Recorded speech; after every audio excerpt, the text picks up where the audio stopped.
What's going on, guys? Boss6 here, back to our video, and today I'm finally here to bring you an album review. Hooray! Finally an album review.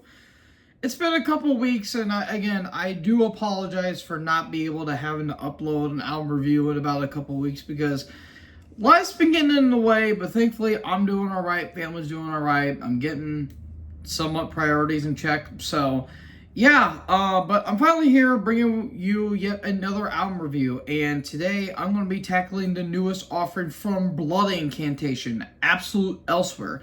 This comes out on the 4th of, or not the 4th, the 4th of October of 2024 on Century Media Records. This is their third studio album overall, and it's been formed in 2011 in Denver, Colorado. I've always heard some good stuff about this, mainly from their first two albums, Starspawn and The Hidden History of the Human Race. And even their latest two EPs, Time Wave Zero and I believe it's called Luminescence Bridge. I heard those were really damn good EPs, and essentially this is a old school death metal band with lots of nods to Incantation, Morbid Angel, Immolation, all that dissonance and atmosphere piled on into just really good crafted death metal. But I heard some reviews with this new album coming up, and for some other reviews I've heard, I was in for an interesting listen, and well, without further ado, let's get into the first track. And there's kind of a theme going on with this album, but I couldn't figure out what that theme was in particular. So if you guys know what the concept that it's kind of going for, let me know in the comment section below if there even is a concept. But we kick off with the opening track, the Stargate Tablet 1. And right from the opening with this nice ambient synth, we kick right into the riffs and full-on Morbid Angel riffs. Like, I would dare say Covenant, maybe Domination, I dare say Formula's Fatal to the Flesh. Like, that, I kind of get that vibe when it comes to the riffs, but full-on Morbid Angel riffs. The riffs are absolutely pummeling. The drums are just going 100 miles per hour, and the vocal cadences are absolutely fantastic. I will say the vocals kind of reminds me of the vocals from Necrot for some reason. That just might be me personally, but he kind of sounds a little bit like the vocals from Necrot, at least in my opinion.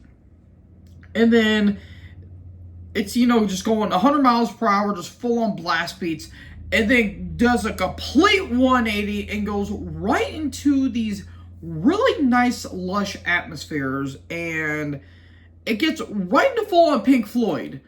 Like, you wouldn't believe the shift in sound that it went for. Again, it's like going like almost Floridian death metal, and all of a sudden it's going to 70s prog rock. It's insane, that complete shift. But the way that they do the transitions isn't just out of nowhere. It's not sloppy. It kind of transitions a little beautifully, in my opinion. Again, it gets right into that Pink Floyd vibe. Like, I would say, I don't know, maybe Animals, maybe Dark Side of the Moon. More so that kind of vibe, at least that I give off. And these were like really beautiful synths. I would say the synth work on this album is very well done. And it's a very stark contrast, if you will. And I'll get to that contrast here a little bit later, but it's a really good way to open up the entire album. I think it's just a little over 8 minutes, which you look at the track listing and you look at the timestamps. With all these songs having all these dynamics, you would think, oh my god, this album's going to be about an hour long. This thing is just about 45 minutes, and it's only 6 tracks. But the way that the songs themselves are done are like really well structured. And then we get to the Stargate Tablet 2, which is the lone instrumental on this entire album. And it's an interesting song, considering that, again, it's the lone instrumental on the entire album. Lush atmosphere, a lot of Yes vibes. Again, a lot of vibes from Yes. I would dare say, like, that close to the edge sound.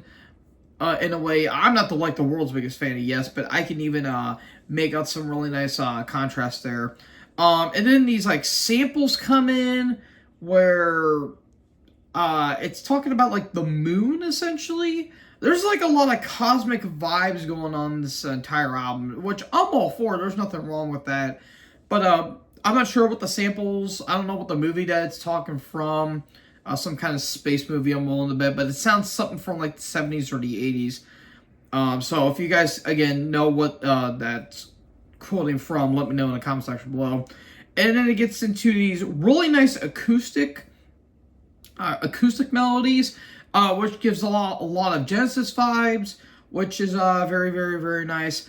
And then like towards like the tail end of the song, it gets right into immolation. Like I would dare say, I would kind of say more of the more modern output, but more so kind of the earlier stuff like Dawn of Possession, Here and After, and maybe to a lesser extent Failures for Gods, and maybe Close to a World Below. Kind of more so that, but in a modern sense, so maybe like Majesty and Decay in a way. So I kind of get that, and again, it's kind of a weird contrast, but it makes sense in a way. Like it's that really nice balancing contrast. And then we get to the Stargate Tablet 3. It's probably the most death metal sound. It's the most death metal sounding out of the entire 3. It's very blasty. The ambience really kicks into high gear. There's a lot of Incantation vibes. I would dare say probably like their 90s output, like Onward to Golgotha. I would say probably Diabolical Conquest too, but more so Onward to Golgotha. I kind of get that vibe, essentially. It's really nice. I get some moments of Nile as well in terms of like the epicness. Like they're really hamming up like the organs and the keys and everything. Like it's really hamping up that epic vibe that it's going for. And I will say the solo kind of reminds me something off of Death's Leprosy, which Death is kind of somewhat mingled into this as well, and I'll get to that here in a little bit. But again, that solo kind of reminds me something off of Leprosy a little bit in terms of like that eerie vibe that it gives off.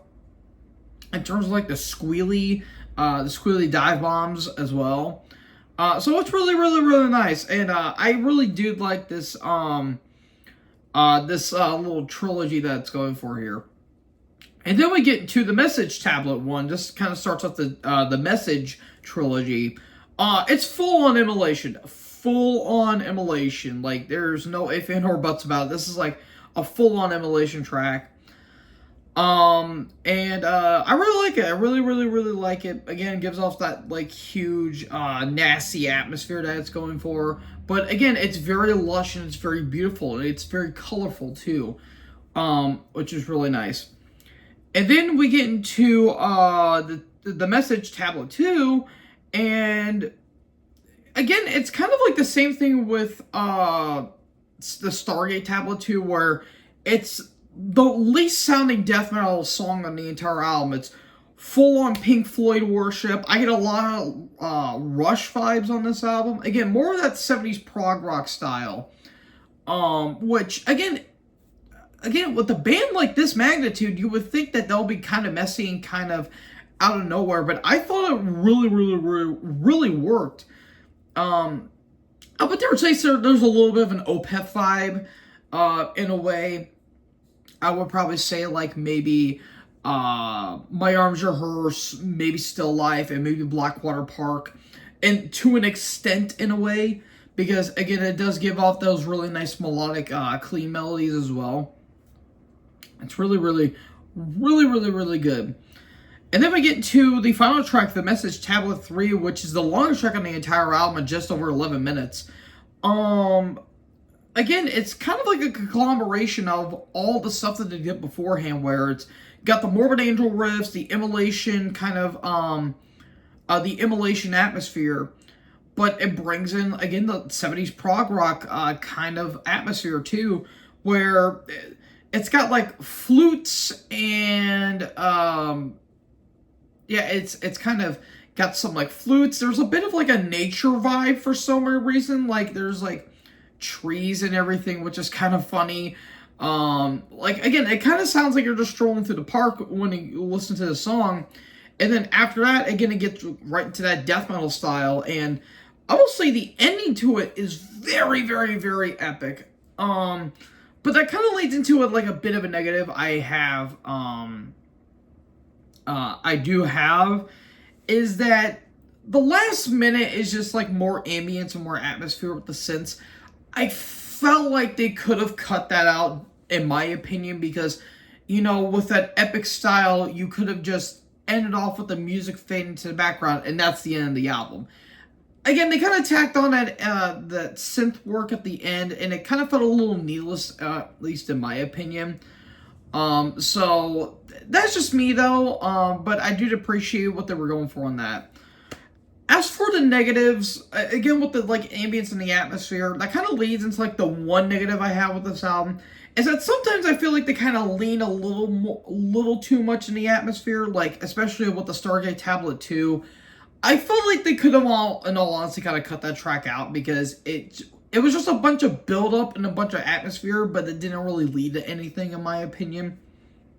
But the end of that song is really, really, really good. I really love the end of that song in particular, but again, I felt like there were sometimes they lean a little too much into the atmosphere, which I didn't really gravitate towards, but I still really, really enjoyed for what they were going for, so all in all, this was a really damn good album. I really enjoyed this. Again, my complaints aside, I thought everything was well structured. It's got this big beauty and beast kind of contrast, which was kind of the outset that I got, where the beast side was just like very nasty sounding death metal with like lots of tremolos and lots of like blast beats, but the beauty side of it was all these lush atmospheric melodies. And it's fantastic throughout. So, all in all, I'm going to give this 4.25. I thought this was a really damn good album. Again, I kind of went in with a little bit of an expectation, but not too much. It came out generally very surprised. I thought this was a really damn good death metal album. And looks like it's going to be up there with one of the best death metal albums I've heard this year. So, yay, more to the ranking. Yay. Oh boy, God help me with that. So folks, what did you guys think about Blood Incantation's Absolute Elsewhere? Let me know in the comment section below. Make sure you guys leave a like, leave a comment, tap the big red subscribe button, and tap the bell so when I upload, you guys will be notified. Thank you guys so much for watching this video. Most importantly, join the herd. Talk to you in the next video. Peace out.